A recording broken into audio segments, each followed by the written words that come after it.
Welcome, listeners, to episode 41 of the Running Guide podcast, where I aim to provide informative content and interviews with elite athletes and health professionals around the world, like in today's episode, where I'm chatting once again to a young runner out of Sydney that I spoke to at the end of May this year, who was just on the return to run program after suffering a calcaneus fracture that led to months away from running and lots of Ks on the bike to keep fit to partner the usual rehab regime. 6 months ago, we chatted about his desire to run a debut marathon and pick up an Aussie singlet or two next year. Welcome back to the Running Guide podcast, Mr. Ed Goddard. How you going, mate? I'm very good, very good. Thanks for having me. Fine running on Sunday, mate. Look, we're going to open up that discussion further. How's your thoughts on the result now after a couple of days to digest it? Honestly, like a lot of emotions about Sunday, I guess. I guess the marathon as well sort of drags that out of you. It's sort of a big physical experience, and I feel like it's big mental experience too. So bittersweet.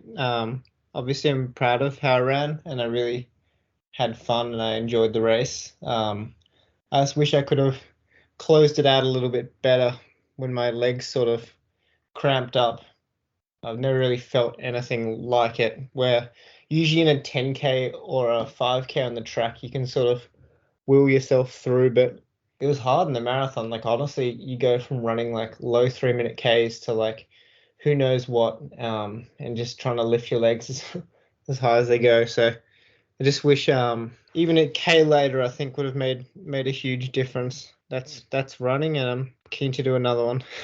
Like I said, we'll break it down a lot further, mate. Let's join the dots from the start of June when we last spoke. It's gone pretty quick. Now, obviously, you got yourself into a superb condition. What were you sort of doing in training? I mentioned you sort of just come back from that fracture. You've been, plenty of time in the moon boot, and Brad Beer up there on the Gold Coast was getting you on the run to return to run program. You were doing Alter G work. You're up the gym, top of the cano, the podiatry work. That was the start of June. How did your sort of training progress from that time onwards to get you to run a good marathon?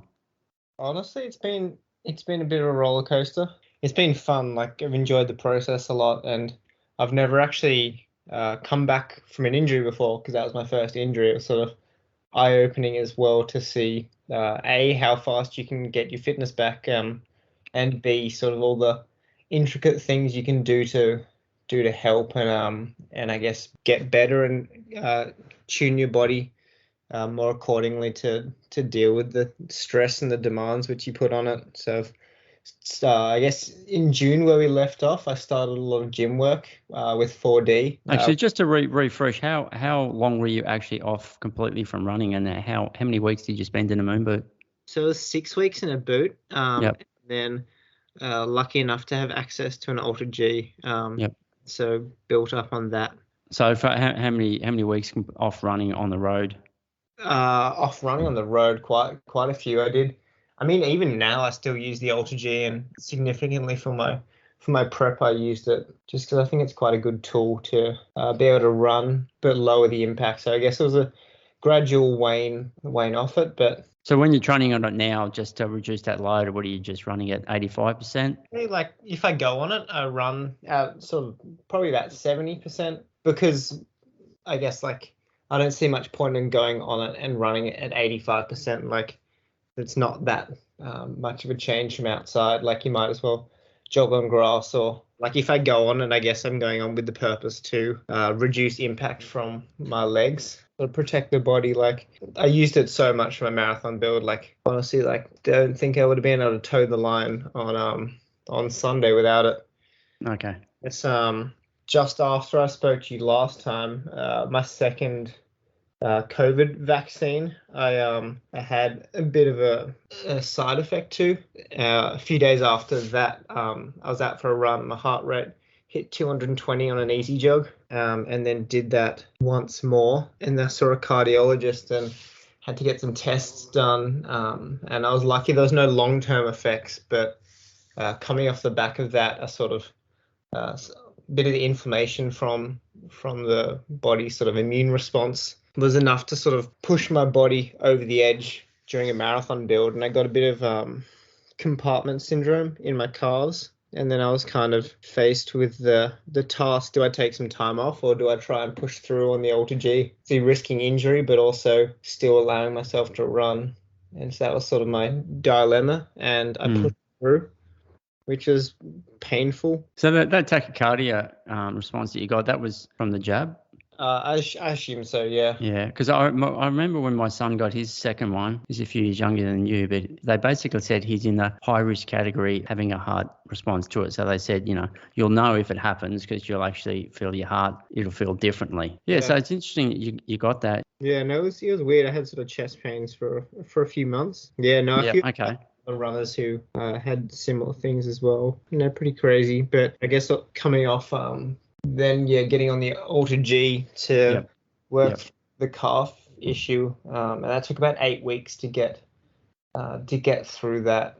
So this is June, July. June, July, August. Yep. My birthday was on October 24th, and I remember at the start of October, I was like, I got to get this sorted. Hopefully I can be running outside, not normally by my birthday. And lucky enough, sort of start of October, it sort of started to go down, and I could get back to working out outside. And so how old were you this year?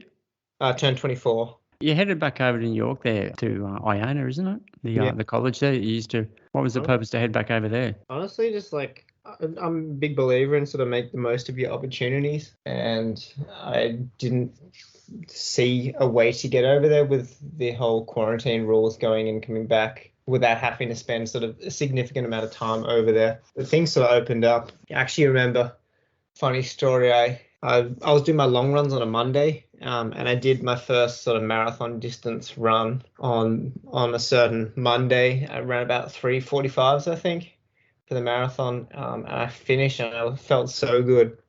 I was like, oh, wow, I could keep on running. So I rang my friend the next day at college, and I told him, and he was like, oh, you should try come back over for cross country. And I was like, you know what, that's actually a pretty good idea. And so I called my coach the next day. That was only about 9 days before the race. I booked flights the day before I flew out. Arrived the day after I arrived, drove to Boston. So to just go straight into the race. Yeah, right. Yeah, and how did the race go? First one was good. I qualified for nationals individually, which was good. I hadn't done too much speed work leading up to that. What was the distance? Both races were 10-kilometer cross country. October, was it, or November? That's getting pretty cold over there.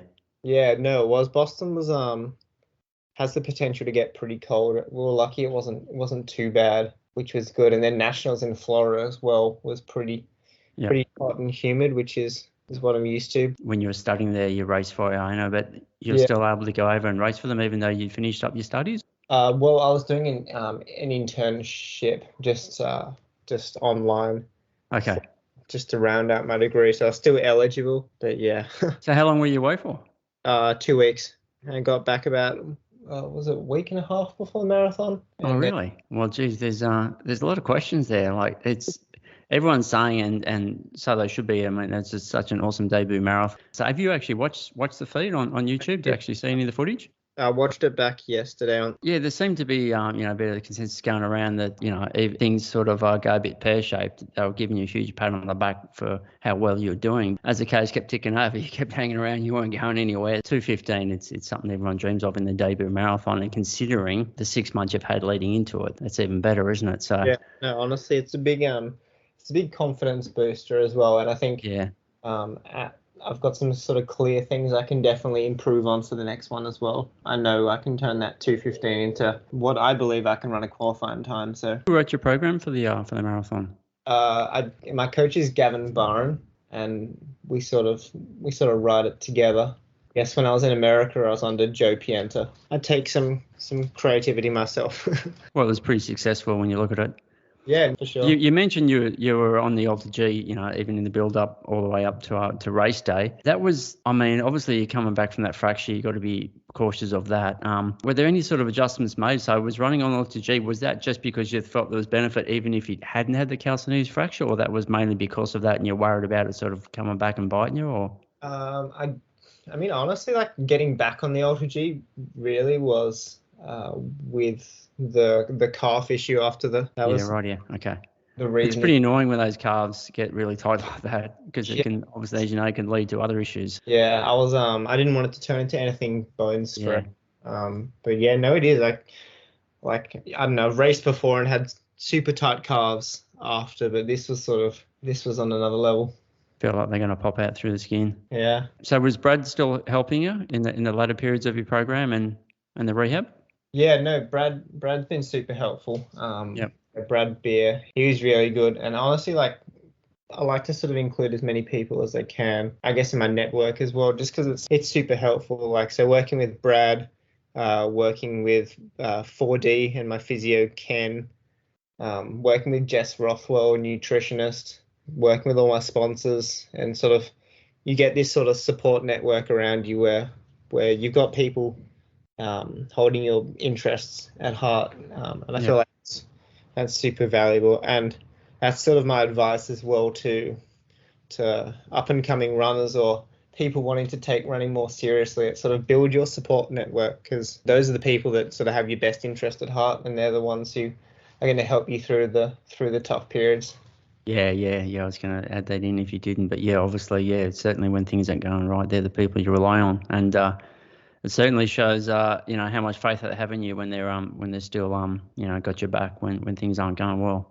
Honestly, yeah. Yeah, I noticed you weren't racing in the usual gold IONA singlet on the weekend, wearing that Asics singlet. Is that a bit of a once you picked up? Yeah, so I signed with Asics probably in about August, I'd say. Unreal.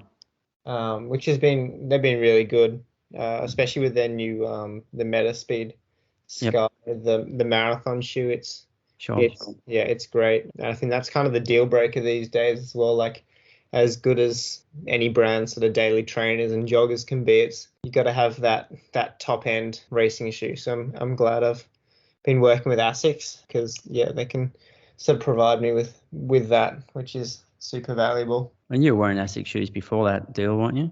Yeah, no, I actually wore my first pair of Asics since year 6 last year. But yeah, I think they're coming out with some pretty innovative shoes, and so I'm sort of all for it. Yeah, the dude's racing, the dude's trainer, always, that's all I used to just, rotate around in. What about the bike riding? You got pretty heavy into that with the heel, no good.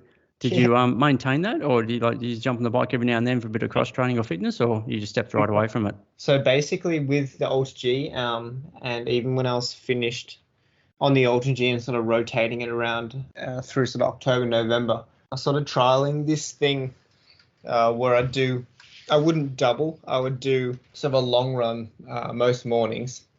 So say I'd run 2 hours probably 4 or 5 times a week, and then I'd have maybe one run would be an hour 45 and one run would be 90 minutes, and that'd be about 200k a week. And so that's all in single runs, so just 7 runs a week. And so in the afternoons I'd head out on the bike most days as a bit of an afternoon sort of training flush out, and just a bit of fun as well. Like, I really enjoy cycling. I think it's a good hobby as well. Like, you can get pretty fit doing it, but as well, like, it's a whole different world. And I guess when I did get injured, I was pretty heavily into trying to cycle as many Ks as I wanted to a week, and got into some sort of time trial kind of things and met lots of different people. And I guess sort of just want to keep that community and keep cycling, even though I'm running a lot of mileage. It's nice to still be able to get on the bike. Yeah, no, definitely. No, I think it sort of complements the running as well. And like you said, it's a bit of a flush out at the end of the day. Yeah, no, honestly. It's good transport. You get to see some cool stuff when you're on a pedally. Yeah, I bought 2 bikes this year as well. So. Yeah, because you were mainly doing it on a gravel bike, weren't you? Yeah, gravel bike. And then I bought a Scott foil a few months ago, maybe in October, November. Yeah. Wait, is that like a time trial carbon frame, or is that just a road frame, or? An aero road frame. Yeah. Okay. Cool. It's pretty cool. So I wouldn't be doing it justice if I didn't take it out for a ride. That was some pretty solid days then. So what was the actual biggest week of training? I mean, obviously, what would you consider your block for that? Well, let's start the question. How long ago did you decide to run Melbourne Marathon? Honestly, probably in August, I'd say. Yeah. I remember my coach ringing me and trying to talk me into it, and I was like, "Oh, no way!" Like, things weren't going well, yeah. And then he twisted my arm, and I'm glad he did, because it was a great experience. But Yeah, my marathon block probably started in sort of early to mid-September. Okay. And biggest week was the 11th of October, and I ran 213 Ks that week. So averaging 160 to 180? No, averaging probably closer to 200. Okay, yeah, right, yeah. So did you have any like discomfort around that heel, or is that just absorbed it all fine? The heel's been really good. Okay. Yeah. What about everything else? Yeah, no, the body's been good. Once I sort of worked through that calf issue, Yep. everything else has been pretty good, and I'm sort of glad as well. Like, I guess like that's a credit to guys like Brad who've helped me through. Like, everyone's sort of done their job right, and I've listened and taken on their advice well enough for it to not to come back. It's fantastic for those guys to sit back and see you get the job done and get that result. For sure. 'Cause, yeah, a lot of it's their work as well, as you know. Yeah. And I think that's the thing as well, like you have these people in your support network, and I guess they don't want to just be people you only speak to when you've got something broken, sort of effort into you. Like they want to be on the journey with you. It's good to sort of include them in everything, because like they're not just good sounding boards when you are injured. They're always like full of advice, which is good. Definitely. I think you mentioned that last time we spoke, and there's definitely a great way to think, mate. It's a great attitude. So taper, I mean, really, you just went overseas, raced, and came back and just cruise for a few days, or? So I guess my taper started when I went to America. I ran 195 Ks, I think, the week before I went. And then in America, I ran, I think, about 140 and about 125 Ks the 2 weeks I was over there. Came back and ran 190 Ks the week. How much? I mean, 200K weeks is pretty solid. How much is that step up from what you were doing, you know, when you were running tracks and that? I mean, I've always liked the higher mileage, but I think the big difference is now I'm sort of my body's strong enough to handle it with all the gym I've been doing. And I think I've been taking things like recovery, nutrition, physio, massage, stuff like that. I've been taking it a little bit more seriously. So I've been getting through it, not sort of depleting myself, sort of scraping through training. I've been doing it and also feeling pretty fresh as well, which has been good. I've been doing some good workouts too, which is sort of how you know, like if you can do good workouts and feel super fresh doing that, you sort of know that your body's absorbing it well. Yeah, exactly. Yeah, when the motivation gets down and you're dragging your feet every day, you know something's not right. Do you keep an eye on your bloods? I do. I'm sort of due for another blood test.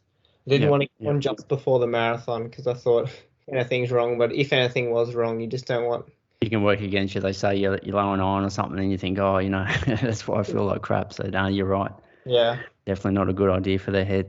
Yeah. The other thing with Ultra G, like, all right, I feel like I banged on a lot about that, but it's sort of nice as well, like even sort of like as recovery week as well, just to get on that a bit more. Like you can still run sort of higher mileage, but like you can run at a lower body weight or lower intensity. And I mean, I'm someone who likes running. Other people probably want that recovery week. I'm lucky I've got use of one, and I was using one, when I tore my calf, I don't know, about a year ago or something. I haven't ran for 5 months now because I've got a couple of fractured bones in my foot, but I was thinking the same time, the same thing, that once I get back to normal running, I'm still going to come back and do some workouts on this for all those reasons that you mentioned. And I'm surprised more people don't do it. Maybe they haven't been on it. Maybe they don't realise it. But yeah, I reckon it would be great because, you know, sometimes, you got these magic shoes in. Yeah, you can go and do some hard, solid interval works and your calves and legs do pull up a little bit better. But Ultra G even better. You know what I mean? Like you could, especially for someone, I mean, I don't do high mileage, but someone who's doing double runs a day and has to absorb a lot of these more high stressful sessions, you know, taking a bit of body weight off and doing them on the Ultra G is just such a big insurance plan for that risk factor. And like you said, coming into a major or a marathon, you know you're really burning things on both ends, and you think, you know, that next session could be the breaking point. Do it on the Ultra G is that insurance plan, isn't it? Absolutely. And I guess it's all about how you perceive running, like as a whole. I sort of see running as not just fitness. I see running as like a skill. Like as much as you have to be fit to run a marathon, you have to be mentally strong enough to spend two and a bit hours or more running on your feet. Yep.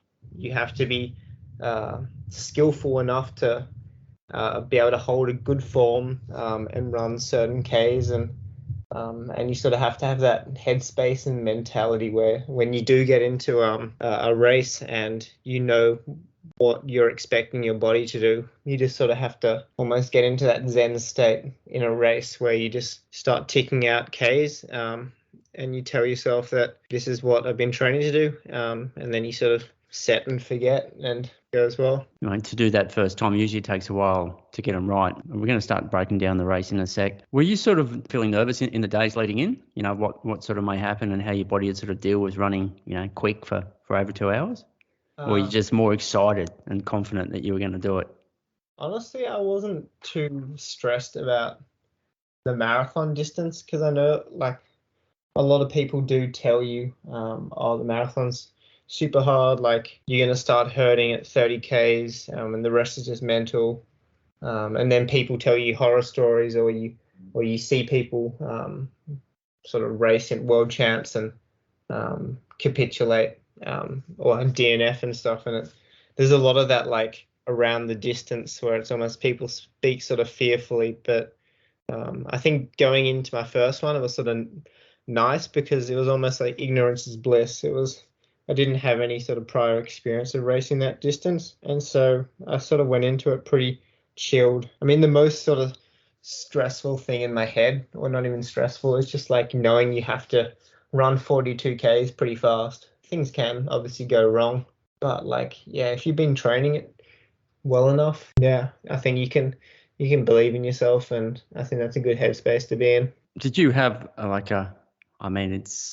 some people do, so I'll just ask the question. Did you have a certain workout or session that you did that was close to, the duration and the speed that you were going to have to do in the marathon? You thought, yeah, I'm right. I think Yeah. I'm good to go. I did add two actually. So when I went over to America, that was kind of the kick I needed because I'd done one training session with Tom DeCanto, and that was the only time I've done a workout with someone since I broke my foot. And that was prior to heading over to America. In America, got two sort of intense races. But actually, so after national cross country, the day after, we flew back to New York, and Asics had asked me if I could do their virtual Ekiden. So I had to do a virtual 5K, and I was pretty fatigued after two flights the day before, and obviously racing the day before that. So I sort of had a bit of a sleep in, rolled up to the track at about 9:30 in the morning, and did a 5K in 14:14. And then before the 5K, I'd done 2x200. And so I did 2x200. I did the 5K in 14:14. I took 2 minutes off. And then I did 2x1K, 2x800, and a 600. And then I did 2x200. And that was about bit over 10Ks worth of work. And I felt really good doing that. And so I was like, wow, if I can run comfortably, like sub 3, only 2 days after racing, like must be pretty fit. Do you put a lot of that down to that volume? I guess so. And I guess also just confidence, like as fit as you can be, like you can easily psych yourself out of things or get gun shy as well. I know in 2019 when I had low iron, I was so gun shy of actually going to a track, just because when I did start running really badly, like I just remember being in sessions and looking at my splits and sort of they just get slower and slower and harder and harder. And I had like a phobia of doing track workouts for like a year. And I think once you sort of push those things away and get that confidence, I feel like you can talk yourself into doing anything. All right, race day, did you sort of have any plans or sort of times that you sort of wanted to hit? Yes and no. I sort of had the plan that I'd take it out. I mean, somewhat hard, and just see what happened. And I knew Tom was going to be up for taking some of the lead as well. And so didn't think about it too much. Didn't really have too much of a plan. Just I did actually. We drove the course the day before, and the only thing I wanted to make sure was Tom was leading up that first little ramp up towards Flinders Street Station, because it's super easy to gas yourself even on just like a little hill or a race. I was like, I don't want to be running like 250 pace up a hill. Like I'm just going to sit for the first 500. And then, yeah, that was really the only plan. Did you sort of have any discussions before the race with Tom or Brett about the pace or what you guys might try and do out there? Or I mean, not really. Like I've sort of spoken to Tom. Obviously, like best case scenario would have been we ran like a little bit quicker, and got qualifiers or close to, but that was always going to be super hard to do in Melbourne. So I don't put any pressure on ourselves, acknowledging what we both wanted to get out of the race. How would you rate the weather? No, it was pretty good. It was no complaints with that. I was actually the only thing which I handled pretty well was I was wearing sunglasses. Wouldn't have been wanting to stare into that direct sun going along the beach for 20 Ks. I think it's pretty draining. But yeah, apart from it being sunny, it was pretty good. What about your nutrition plan? Did you sort of stick to it, and what was it? Honestly, like I had a really good nutrition plan. I planned that with Jess Rothwell, but the race was sort of like a series of unfortunate events. Honestly, like during the race, I sort of tried not to let them get on top of me, and I kind of just rolled with it. But basically, I had 3 drinks which I put into the drink stations, and so I had Morton, and I had caffeinated gel strapped to each drink. I put them in, but the drink stations that actually put the drinks in buckets on the sides of the road. If I wanted to get my drink, I would have had to stop running, go across to the drink station like 10 meters off the side of the road, like sort through the buckets and find my drink. You're kidding. Oh my God. So they didn't do a separate elites table? That was the elites table, but they were still in buckets. What? That was a stuff up. Yeah, clearly. I think so. But so actually the only hydration I had was I had Tom's leftovers, which was not much at all, because like, I mean, rightly so, he'd drunk most of the bottle. So I had 3 sips of water from Tom's bottle, and at about 36 Ks I got a gel, but I didn't have any water with it, and sort of by that stage it's sort of hard to get it down without water, and so I just had 2 tiny bites and then had to ditch it. So that's definitely something I'd want to get down pat for next race, with actually being able to get fuel stores on board, because I'm sure more fueled and had I sort of got things like salts and electrolytes into my body, I'm sure I wouldn't have been cramping up in the last mile. Like I'm sure that would have. Definitely. It's disappointing that happens at such a big event. For sure. Those things should be checked. You know what I mean? That should be on top of the list. That's the thing. It's like, I mean, it would be easy to sort of get down and what if, and at the end of the day, you can't change anything. So it's dwelling on it, I guess. It's just ensuring for next time. But apart from that, the clock on the lead car switched off after about 8 minutes, I think. And my GPS, I borrowed my mum's watch because I lost mine. And it said I was running 6-minute Ks. I ran most of the marathon, not knowing what pace I was running. Yeah, were you asking Tom, what are we doing? What was that split? I was just running.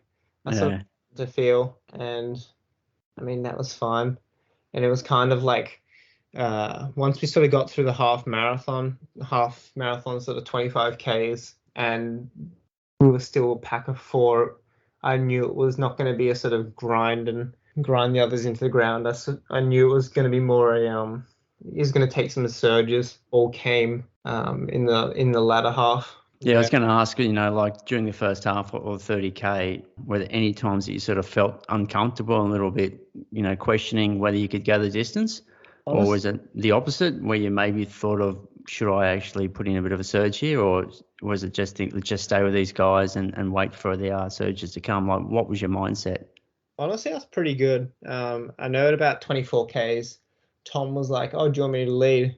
And I was like, "Oh, no, it's actually fine. Like, I'm sort of pretty happy leading, just because I don't know, I kind of like running at the front, and I was sort of in a groove, just sort of trying to ling along. And so I sort of led a bit more, and then let him lead. I put in a little surge, which the live stream missed, but that was when we dropped from dropped Abiri. Okay, yeah, no, we didn't see when he disappeared.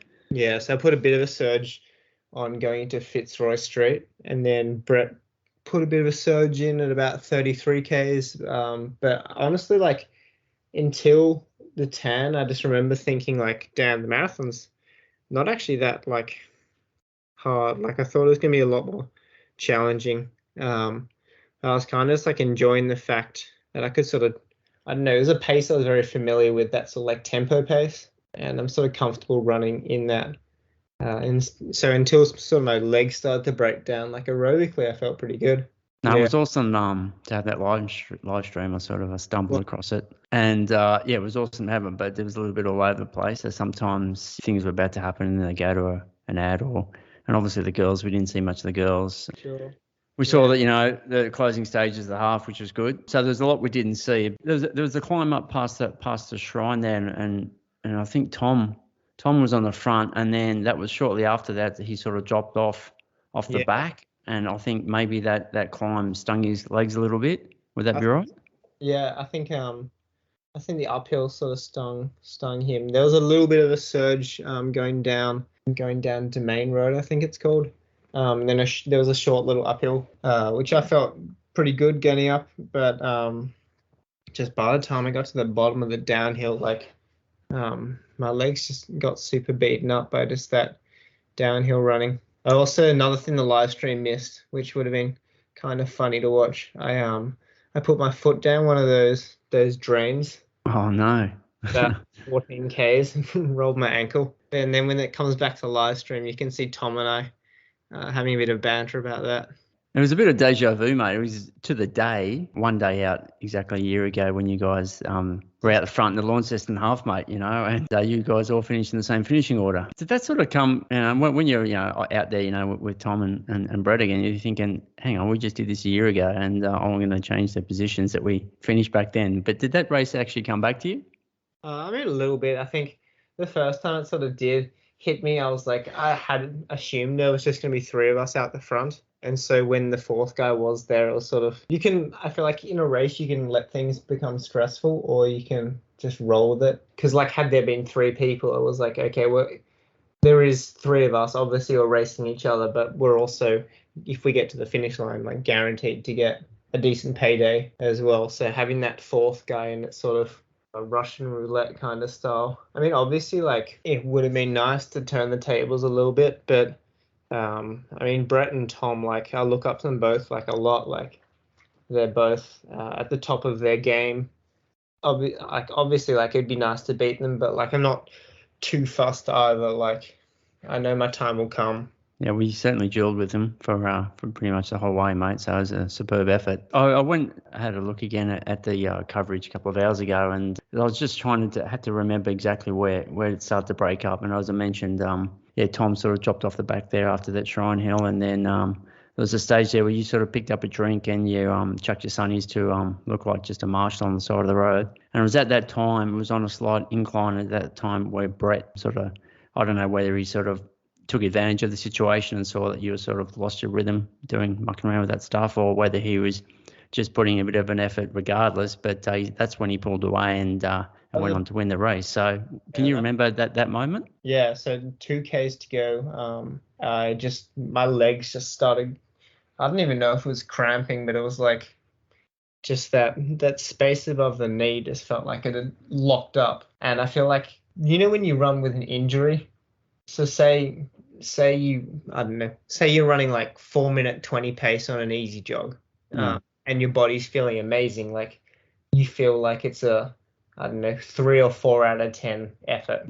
Like say you're running with an injury or say you're sore, that 3 or 4 out of 10, like even though you're running the same pace, feels like a 5 or 6. Sure. It was like kind of that pushed me over the edge. Like it was, I don't know, obviously coming towards the end of the race, you're sort of at a, I guess like 7, 8 out of 10, like effort. But yeah, I feel like you're at a 7 or 8 out of 10 effort. Just like, I don't know, my legs had gone and that had just taken up to that 9 to 10. Then when you do start to cross that red line, like you do start to get like a little bit delirious, like you start looking for some water, your body starts to go into sort of survival mode. Sure. And that was kind of sort of by that time I was taking on water. Like I knew obviously it would show weakness, but also like my body was cooked. It was one of those things. It was more survival, get the sunnies off and try and get my vision a bit better and get some water just in case that sort of perks me up. And then when you sort of looked up 10 meters on, you thought he's gone. Like the way you were feeling, you thought, yep, that's it. Yeah, I mean, like say it was in a road 5K or 10K, you can always will yourself on, but I just couldn't get my legs moving faster than they could. I thought Tom would take a little bit more time to come up to me if he was going to, but he came around me probably with that K to go, maybe a bit over. And I think Brett was hurting as well because I could see Brett looking around a lot. And I was just like, bro, I'm not going to catch you. Like, you don't have to look around. Like, my legs aren't moving back here. Like, you got this. Don't worry. He must have been in a bit of strife because I know Tom was only sort of 8 seconds behind him at the end. So I think we're all in the wars. It was showing, mate, definitely. I mean, as you know, Brett's sort of been hindered with those abdominal regions sort of cramping in recent marathons, and obviously it was a hell of a lot better on Sunday. I had to go back and recheck it because I just wanted to confirm what I saw. It was basically just as you were passing a Fed square there with, I don't know, 1,500, 2K to go, and he started to sort of briefly poke around the front of his rib cage. Yeah. And I sort of thought, oh no, surely not, surely not. And right. I think it was I think he just had to do just enough to finish. I think he was hurting, and he kept looking over his shoulder. I thought, I just want to do the minimal just to finish first. But yeah, Tom was charging home.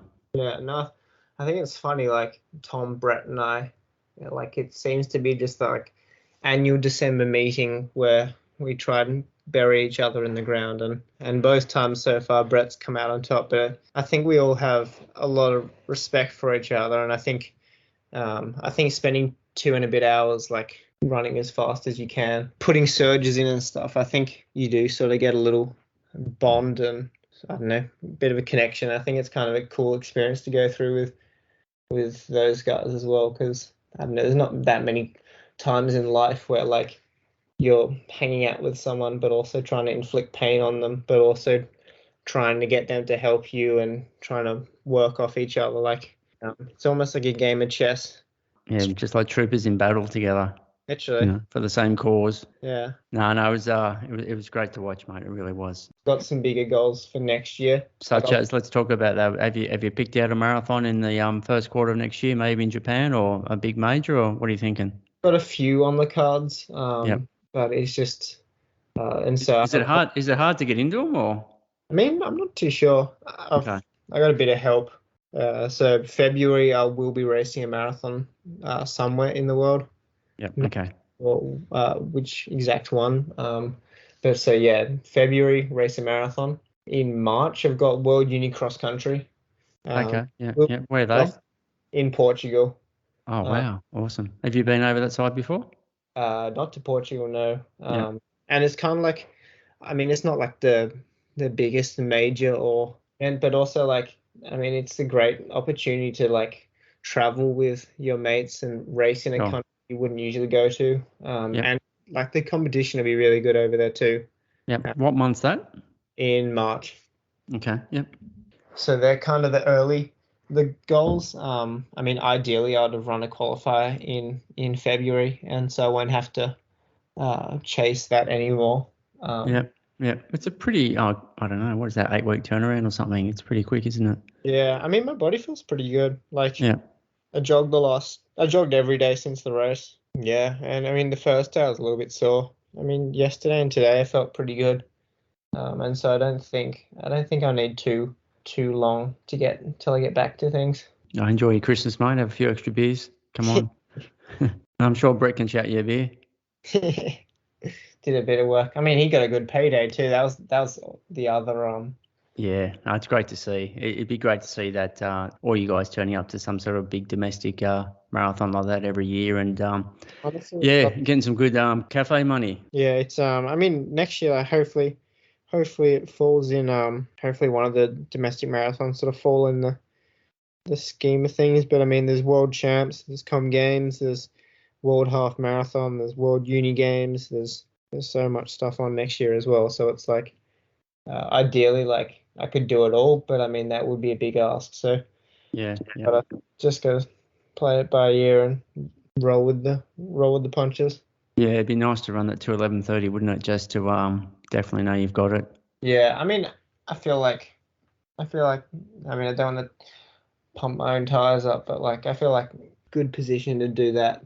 I think there's some other stuff I could do with training, and I know, like, before the last marathon, I really hit my strides just 4 or 5 weeks before. So like, I'm sure that won't go away.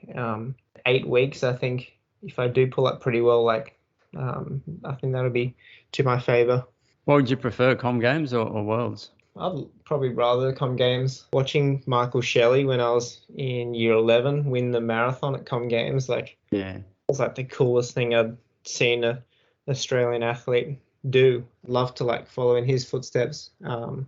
As well, like the Commonwealth Games, like the marathoners do seem to be pretty successful. Like Michael Shelley won the marathon.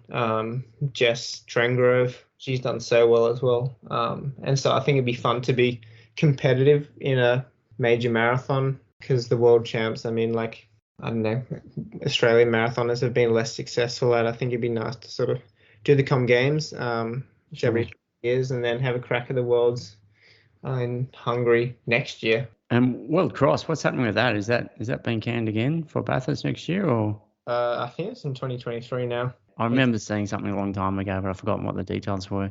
That'd be pretty cool to have that in Australia. Yeah, definitely, mate. Yeah, no, I think they do a good job to get everyone out there. For I mean, sure. they had the right idea last time, having all the other family events and community type events, and just to draw the crowds out there, which is a great idea. Make it a big festival, like a week-long carnival. For sure. No, it would Yeah. be cool. I think Zatopek in January as well. Okay. Yeah. Will be a good, I don't know, be a good showing of Australian talent at the moment, because I think everyone will be rocking up to that in pretty good shape. Yeah. Interesting to see what happens with that, whether there's a pacer again or whether it's tactical or Anything else on the track? not too much. No, I think Yeah. that'll be enough for now. Right. Yeah, we're going to finish up in a sec. But what would you do differently now from what you learned from that last marathon and the build-up? What are you going to do differently leading into the Feb one? You're going to just keep rolling what you know, or? I think I'm going to keep rolling with what I know. I think I mean, I felt pretty good during the race. Like, honestly, like, I felt pretty fresh, and, like, I don't know, when you're running along and you feel like you're invincible. One of those feelings. I mean, obviously, like, I know the pace will be faster, so it could be completely different, but, like, I feel like I did pretty well, and, like, worked out a good plan with my coach. And I mean, You talked about the last mile. How much time did you drop? Because I was looking at the Strava, and there's not too much difference there. well, no, because my watch was my mother's. Yeah. I got Tom to Strava tag me, Oh, right. and so my last mile would have been the difference between that, which would have been probably about a 3:50 4-minute K. Oh, really? You got that? That's Yeah, I'd say. I mean, and probably like a 3:20 the K before that, so I probably lost about 70-80 seconds, I'd say. But yeah, I mean, if I get drinks in next time, I'm sure that'll take a bit of time off as well. Yeah, I guess the only thing I would sort of change, I think always, I think being faster and having that bigger pace differential between, like, your threshold pace and your marathon pace would be handy. If I was a little bit more comfortable running at, I don't know, 2:55s for I don't know, 10Ks than I am now, I think that'll come into come in to help me a lot. Yeah, I was doing a lot of threshold work, sort of 250s to 3 minutes, and probably doing about 14, 15 Ks, but maybe if I push that out to sort of 18 Ks, and sort of getting closer to that half marathon distance at threshold pace, I think that'd help a lot. No, definitely. Yeah, and they were sort of kept referring back to Brett's speed over the track 5 and 10, that pedigree, and they said he will be probably more comfortable if they all start racing for the finish line. So, and it's probably just having that extra speed in your legs, like you said. Yeah. And I guess probably getting in the gym a little bit more, and just because going to America, I sort of missed that last 2 weeks of gym. I think getting a little bit stronger in the quads, glutes and hamstrings will be helpful. Yeah. So what in the gym? You're doing free weights, you're doing machine work, you're doing like resistance band, thero bands? Honestly, a bit of everything, a bit of all three. Okay. Yeah. I mean, I didn't see much point of it before, but I've definitely had my opinion changed because I feel like you do get a lot out of it. And I know like as well, like coming off last year, like, and sort of overreaching a little bit in terms of not recovering as well as I should have been, which led to the fracture. Like I know doing things like gym helps increase testosterone, and it helps increase bone density in certain areas as well. So I think there's a lot of benefits to it. Yeah, definitely, and that even goes for your whole life. You know what I mean? Even when you're 50 and if you still run a marathon, there's still all those benefits that you just mentioned for sure. Yeah, definitely. And I always find like sometimes it's one of those sessions that you tend to drop when you're feeling tired or whatever it might be. But I always find after I've done a gym workout, I always just feel better. Like there's something about it. It's just a response where you just like a hormonal response where you go, man, I just feel good that I've done that. For sure. I want to get into Pilates as well. So let's go to Pilates studio in Mosson. Let me know. Yeah, Pilates, yoga, all that stuff helps, mate. Definitely. All right, Ed, mate, that's a wrap. Thanks again, mate, for your time. Congrats once again, mate. We're also stoked for you. I appreciate it. Hopefully get to come on post next marathon and talk from a bit of a faster experience. No, definitely going to be looking forward to that. So, obviously you got some races there, and we'll find out eventually. And all the best in the next 6 months picking up that singlet. And obviously, yeah, that 2:11:30 would be the carrot that you're chasing, I guess. Yeah, no, absolutely. I guess the process is almost as good as the outcome. Like if you don't enjoy what you're doing, like I'm sort of, I don't know, you don't get as much out of it. Like obviously, like it would be so nice to have that singlet, but it won't take anything away from the journey and getting the most out of myself. Like it's pretty crazy. Like you go to these mass participation events and like there's like 20,000 or more people running the half marathon and marathon, and it's like you don't get that in many other or any other sports, like where everyone's sort of on the same playing field. And everyone's, it doesn't matter how fast they run, they're on a big vibe, and some of the guys that are coming in last are happier than the guys that are up the front. You know what I mean? Running down St Kilda Road and having it